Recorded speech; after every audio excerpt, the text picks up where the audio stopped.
I want to thank everybody for being here. When you start the process to put together something like this, you never really know how it is going to turn out. And so thank all of you for being out here today and joining us for this exciting moment. Just to get things started, what I'd like to do is ask Mr. DiMuzio to come forward. And I'd like to start things off with a prayer. So if everybody would please take off your hats and join us in prayer. Thank you, Robert. I remember when Robert was an altar server when he was 12. Let's bow our heads and acknowledge God's presence. Roughly 2,600 years ago, a Judean teenager was taken captive by the rapidly ascending Babylonian Empire. They were a governmental juggernaut of unstoppable military strength, great wealth, and technological advancement. While such an event normally led to a life of misery as a slave, God had something else in mind for this man. Daniel, the teenager who had been taken captive, came to realize that God was miraculously working with him, not only to preserve his life, but ultimately to provide for future generations of servant leaders, examples of the power of moral resolution and dedication to the values that define our freedom today, the values of truth, justice, wisdom, and right judgment. As we gather here today to dedicate this place of remembrance and respect, let us pray that it also becomes a beacon for those who may lead us into the future. Almighty God, creator and sustainer of life, we ask that your blessing may descend on us as we gather here today. We thank you for this opportunity to once more, in freedom, assemble to honor the veterans of our nation's armed services. We gather to dedicate a place for future generations to be reminded of the strength of moral resolution, wisdom, tact, and intellect. May we never forget those who made the supreme sacrifice so as to secure for our nation the blessings of life, liberty, and justice. May our observation be a timely reminder that our freedom was purchased at high cost and should not be taken for granted. We ask you bless the families and friends of those we honor, and bless the veterans who have gathered here today to share their memories, stories, and tears. Amen. Thank you. If everybody would remain standing for the national anthem.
Thank you. You can be seated.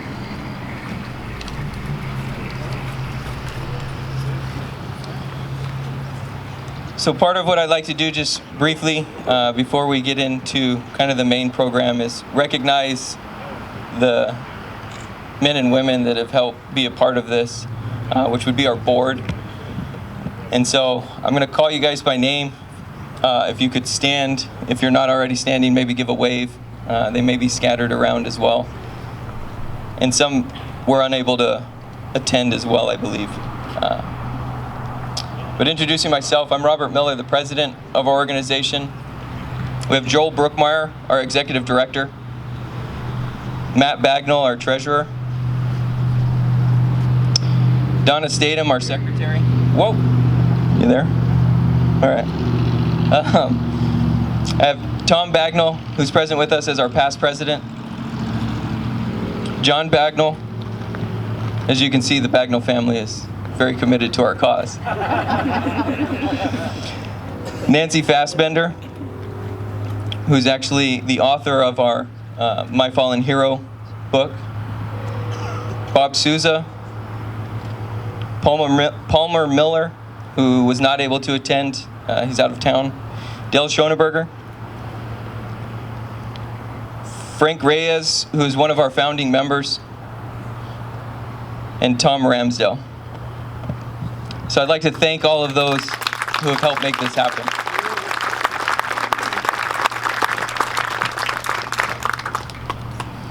I'd also like to take a moment, and I know there's a number of you, so I'm going to apologize ahead of time because I didn't get everybody's names, but those of our elected officials that are present, if you don't mind standing or giving a wave, and thank you for being here and helping us.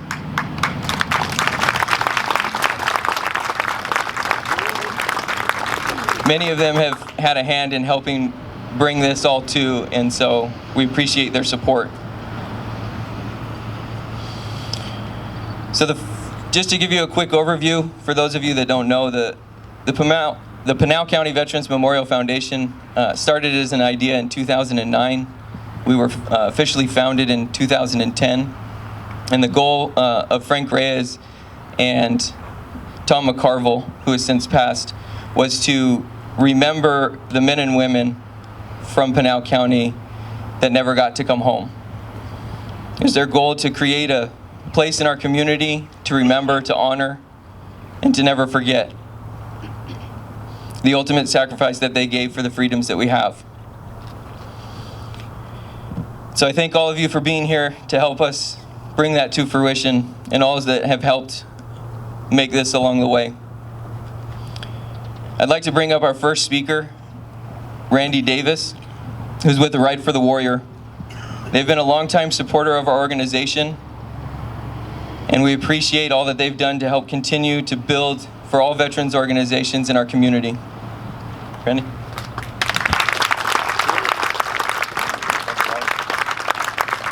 Thank you, Robert.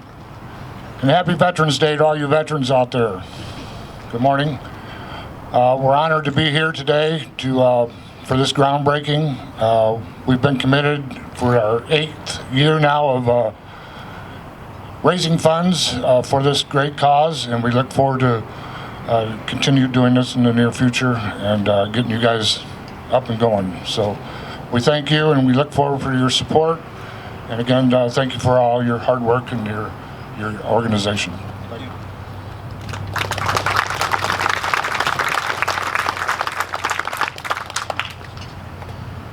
So next up, I do kind of know this gentleman a little bit. I've seen him around once or twice.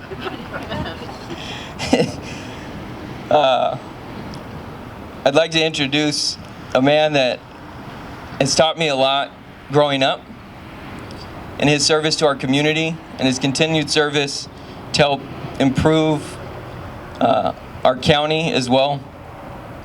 He's been dedicated and has always helped support. And so I'd like to bring forward Supervisor Stephen Miller.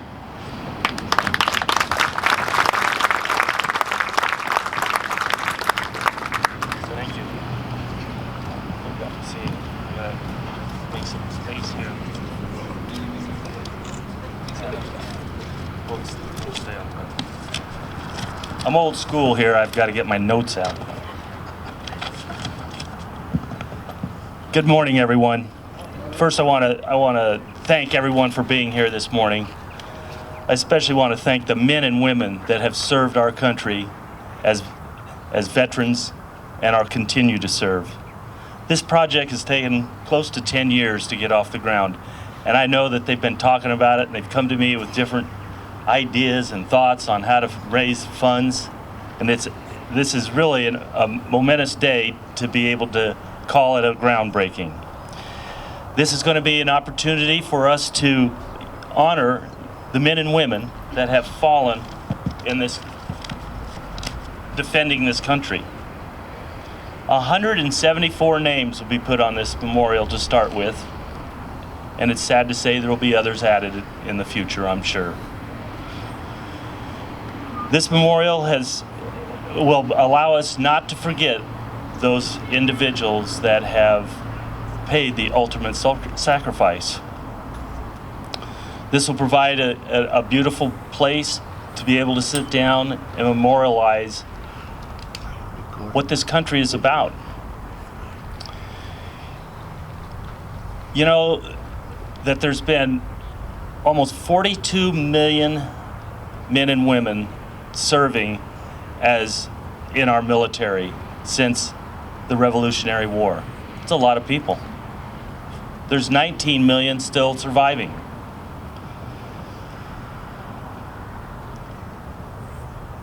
You hear this comment, freedom is not free.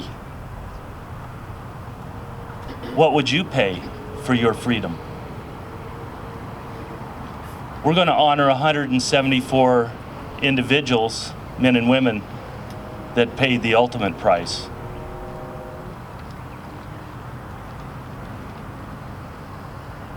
I don't know how many people can say they would do that. They fought for your freedom, your individual freedom, your ability to go and be what you want and do what you want. I can't tell you that I can't even hardly get my head around it, to think that the people that have served this country to allow us to live in the greatest country in the world. Open the gates and see which way people go. Nobody leaves. Nobody leaves. They come. They want to be here. Why? Because this is the greatest country in the world. And it's great because of the men and women that have fought to keep it.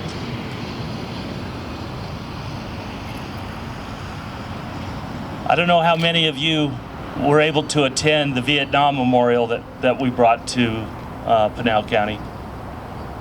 But there was over 50,000 names of people that passed away wearing the uniform. That's the population of Casa Grande.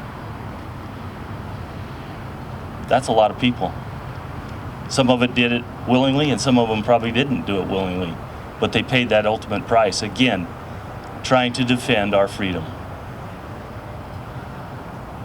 So when you have a bad day and you don't get something you thought you ought to have, or you didn't get a moment that didn't seem like it went right, or didn't get a contract that you thought you should have had, when this facility is built, take a few minutes and come out here and reflect that these people paid the ultimate sacrifice to allow you to have that opportunity, and to have that opportunity again. Thank you to the board. Thank you for everybody that's participated in this. God bless these men and women and their families that won't get to see their families again. God bless Pinal County, God bless Arizona, and God bless America. Thank you very much.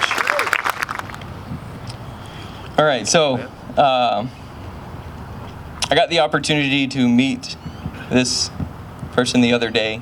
I attended a veteran service and heard her speak, and so immediately following approached her and asked her to be here. And I think her showing up within 5 days roughly of requesting her presence shows her commitment to serving this country, and her commitment to all those that have served, continue to serve. And so at this time I'd like to invite forward Major Lopez from the Army Reserve to come and speak.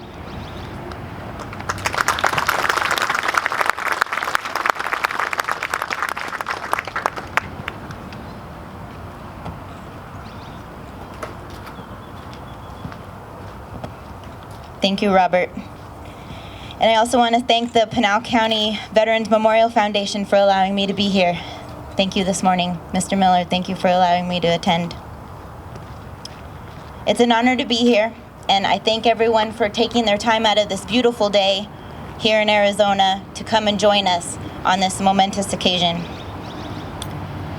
And to celebrate what we call true American superheroes, or in other words, veterans.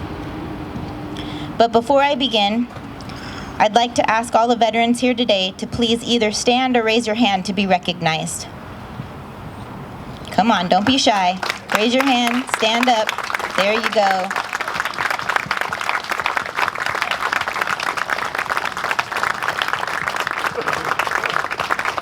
Thank you. Every day of the year, we especially hold dear to us our Gold Star families, who truly know the depths of sacrifice, service, and loss. I know we have a few here with us today. Can you please stand or raise your hand to be recognized? She's right there. Please thank her for her service.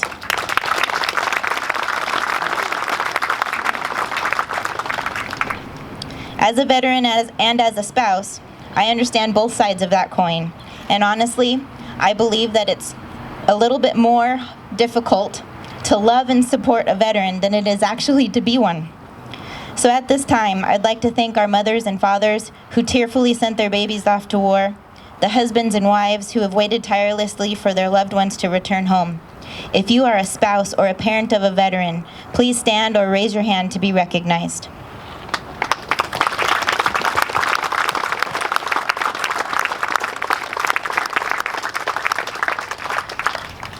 We know that you have lived through difficult times and have often taken the heavy load to keep the home fires burning. We thank you for your unwavering support and for being the rock upon which we can return home and to keep the glue of the family together. Supporting veterans is also especially tough on our kiddos. They get used to missing us being gone and missing events, and my daughter, who's not here today, is at an Eloy parade. She misses me being her in her rodeos. My son is in a tournament, in a basketball tournament today, so he's not able to be here. But they get used to us being gone all the time and talk about those scary places that we have to go, and they sometimes even grow up while we're gone. So if you're in the audience today and a military kid, both young and seasoned, please stand or raise your hand to be recognized. Thank you, Katie. Katie's here is my youngest daughter. So I'm honored to speak here with you today on such a momentous occasion. On this day, at 1100 hours, our country will be celebrating the 101st anniversary of the day the battlefields of Europe fell quiet and World War I came to a close.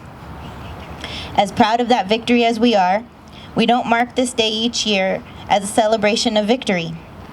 We mark this day as a celebration of those who made victory possible. It's a day that we keep in minds and hearts the sacrifices made by the brave American superheroes and their families. It's because of their commitment, their resilience, that our country still stands strong and our founding principles still shine around the world. Even though this day event took place over 101 years ago, it wasn't what initiated what we know as Veterans Day. It was the beginning of American superhero that we call American was when the first fires were shot on Lexington and Concord, and the Revolutionary War began. American men and women all across that country answered the nation's call to duty, and that's what began the veteran. Today we honor all of our service members from the Air Force, the Navy, Marine Corps, Coast Guard, and Army, and to recognize their achievements, their courage, their dedication, along with the sacrifices they have made, and most importantly, to say thank you. Thinking of the heroes who join us today in this group, and those who are here only in spirit, a person can't help but feel proud to be an American. We stand in the midst of patriots today who have nobly served and have returned home. This memorial will be in the midst of patriots who have served and not returned home. So today, I'd like to share a story with you, and I'm going to go off key. You want to read it? Okay. So our Gold Star Mama is going to read the story, and I just want to say I get an opportunity to serve with those that are here in Arizona, and I did get a chance to serve with your son, and we served underneath the same engineer battalion with the Army National Guard. So I'm excited to hear that story. Today is a little bit of a different story. On the night of Sunday, October 1st of 2017, a gunman on the 32nd floor of the Mandalay Bay in Las Vegas opened fire on a crowd just on Route 71 in the Harvest Festival. Do we all remember that? Just 2 years ago. It was an outdoor event on the Strip. In all, 58 people died, and hundreds more were injured by the gunfire or the aftermath. It was considered the worst mass shooting in modern U.S. history. Among the terrible carnage were stories of bravery and selflessness in the face of danger. Several of those credited with shielding and aiding their fellow concertgoers. In fact, they were veterans. Of those veterans was Taylor Winston. Amongst the chaos and gunfire, the former Marine, who served 2 tours in Iraq, jumped into action and found a vehicle to transport more than 20 wounded concertgoers in that area, assessing and triaging victims, working to save lives. It was his what he called gut reaction. He explained that he was able to stay calm and assist the others because he was familiar with that level of stress and all of the chaos that was going on around him. And that was because of his training and the time frame that he spent together with his brothers in arms. He was able to overcome adversity, and it just kicked in. When most of the concert goers were running away from danger, and a lot of us saw that on Facebook and other social media, veterans were running towards it. Why? Because in reality, men and women who have donned the uniform of the armed services are simply just a different breed. Our military history is filled with stories of bravery and sacrifice. Through a vast majority of heroes have perished in their attempts to save lives of others. And a few of those 174 stories you will hear on this wall are some of them. If you are a veteran or if you know of one, I'm sure you've heard the words being uttered, "I am no hero." The real heroes are the ones who never came home. Or I'm not a hero, but I've served with the few. Just like I had a chance to serve with your son. So many veterans of eras, both past and present, live with these struggles, day in and day out. Their stories and experiences are widely varied, but one clear commonality you will find among them is the desire to have given the opportunity to sacrifice more, especially if it meant saving the lives of their comrades. Author Ash stated, "True heroism is remarkably sober, very undramatic. It is not the urge to surpass all others at whatever cost, but the urge to serve others at whatever cost. From the hour of our nation's first birth, the best and the bravest have stepped forward to defend our freedom, and the unbroken cord of their service stretches back to the midst of American history. Like Mr. Miller said, nearly 42 million men and women have donned the uniform of the United States, and nearly 19 million still walk among us today. And as we speak, a new generation of veterans is being forged across the wider world. And as our troops continue to make the ultimate sacrifice, more citizens stand up to say, I am ready to serve and follow in the footsteps of generations of many great, fine Americans. Elmer Davis wrote, "This nation will remain the land of the free only as long as it is the home of the brave." Being an American citizen is unique because we have rarely experienced the enemy on our own soil. Our citizens do not fear a violent conflict. We can enjoy beautiful days just like this, and not very many people around the world can. We have our brave men and women to thank for that. All your sacrifices and those of your family have helped keep our country safe and free. So I say that we are the land of the free, because America is still the home of the brave. Over time, every enlistment and commission comes to an end, and eventually I'm going to take this uniform off. But as a veteran, our service never expires. We should be grateful not only for their time in the military, but for the things that they do to give back to their country, their community, and the citizens long after their discharge is signed. Vocalizing your gratitude is a good start, but illustrating it by actions is most impactful. President John F. Kennedy, a Navy war veteran of World War II, is also a Purple Heart recipient, said, "As we expressed our gratitude, we must never forget that the highest appreciation is not to utter words, but to live by them." So today, people throughout the country will gather together to remember, to honor, to pay respect to all of those who have served our great country. Our gathering is just one small spark in the flame of pride that burns across the nation today. Your presence here today and that of the people gathering all across America is a tribute to those troops and their families. It is a way to say we remember, from the soldiers who shivered and starved through the winter at Valley Forge, to the doughboys crouched in the muddy trenches of France, to the platoon who patrolled the hazy jungles of Vietnam, and to the young men and women who today are patrolling the mountains of Afghanistan. We remember and honor you all. At this time, I'd like to address my fellow veterans who are here today. And I'm going to ask, I got permission to make you a little uncomfortable and bring you up here with me. I'd like you to take a moment to come up and stand, because I'm going to talk to you. Come on. If you're a veteran, Chief, come up here and stand with me, please. Right up here. Ladies and gentlemen, I'm standing here in front of you today in my battle combat uniform, not my shiny heels and the pretty jacket with the ribbons and all that stuff on it. And there's a reason. I'm here to challenge you, to encourage you to strap on your boots and become battle ready. Ready to serve our great nation again as mentors, community volunteers, coaches, teachers, and as leaders of our youth. President Trump said this: Americans' veterans are the country's greatest national treasure.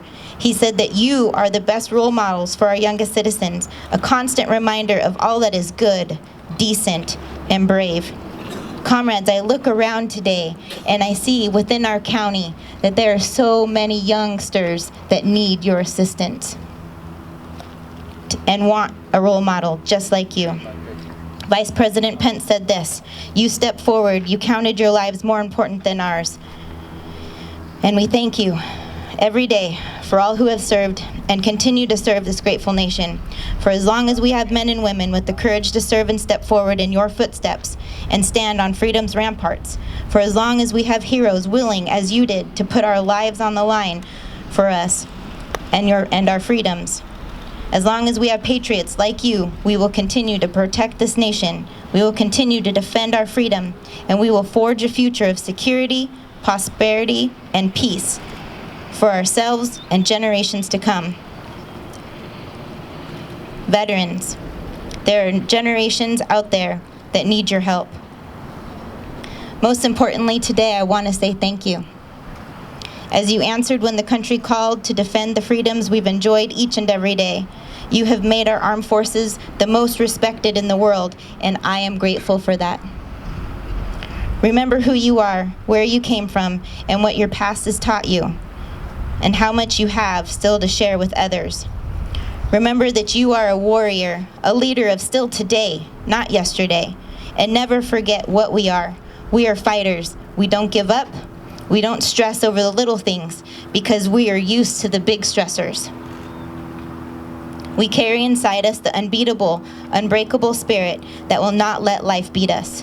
We are so much stronger and always battle ready. So as a mother, a wife, a fellow citizen, and a veteran, I salute you today.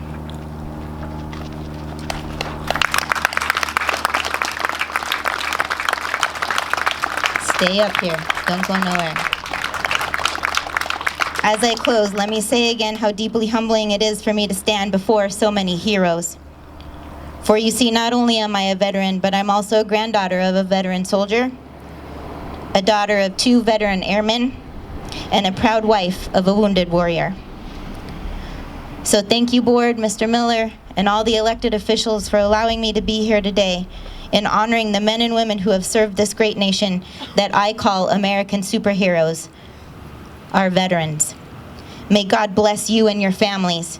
May God bless all of those that still wear the uniform today and stand ready.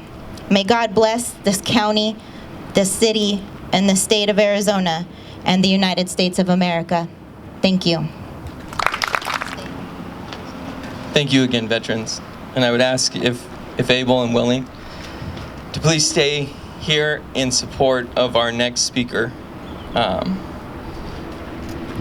This is an amazing woman that I had the opportunity to meet recently. And she is a Gold Star mother whose son is listed on our wall. It's okay.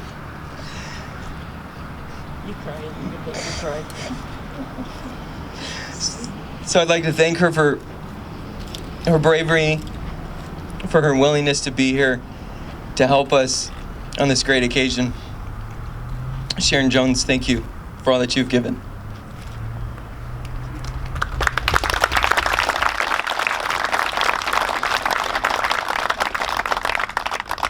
So first of all, I'd like to say thank you to each one of you. Without you, we would not have our country and our freedom. And we have to continue to teach our young ones that our freedom isn't free and somebody always pays the price. So thank you so much for being here.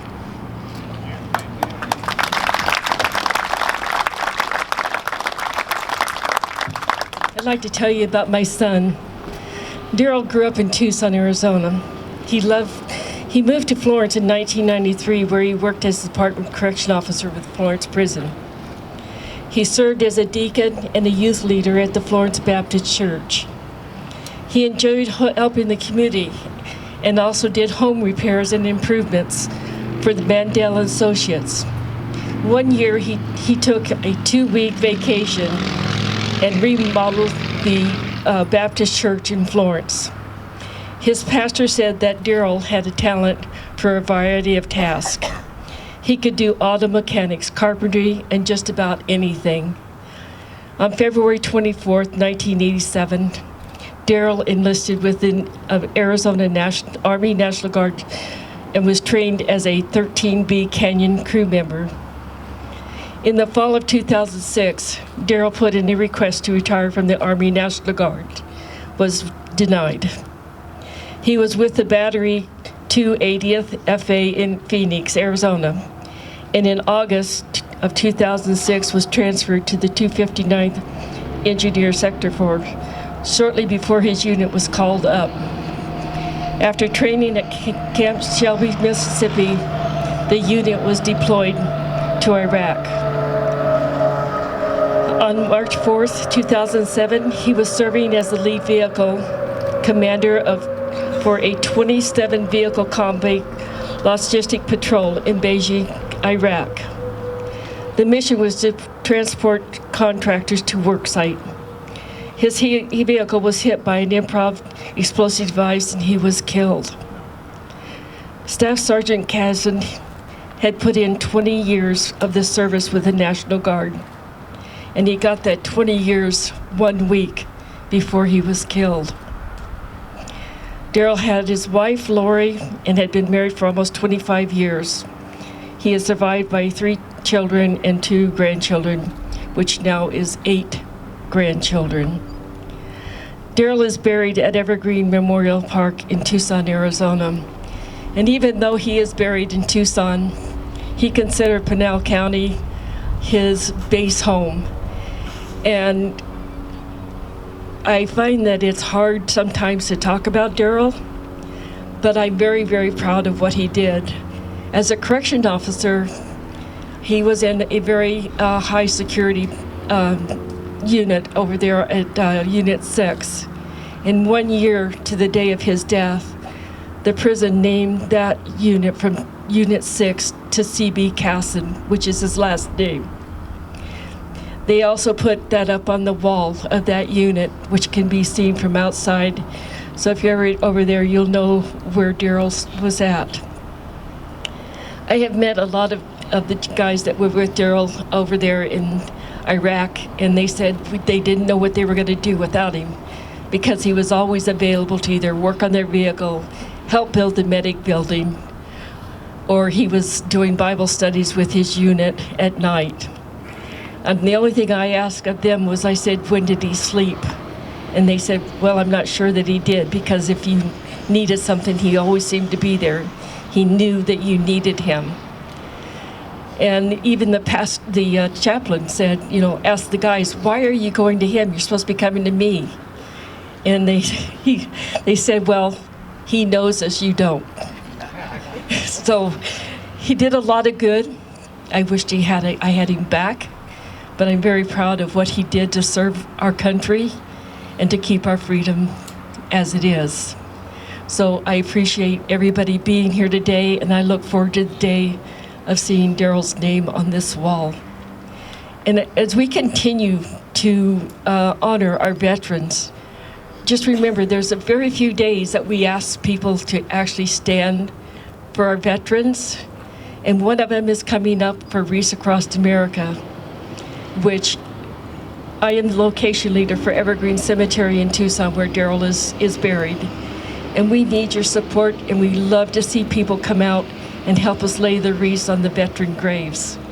So if you can't come to Tucson, find a cemetery that does honor the Wreaths Across America. Be there, listen to the ceremony, and place a wreath on a veteran grave. Thank you.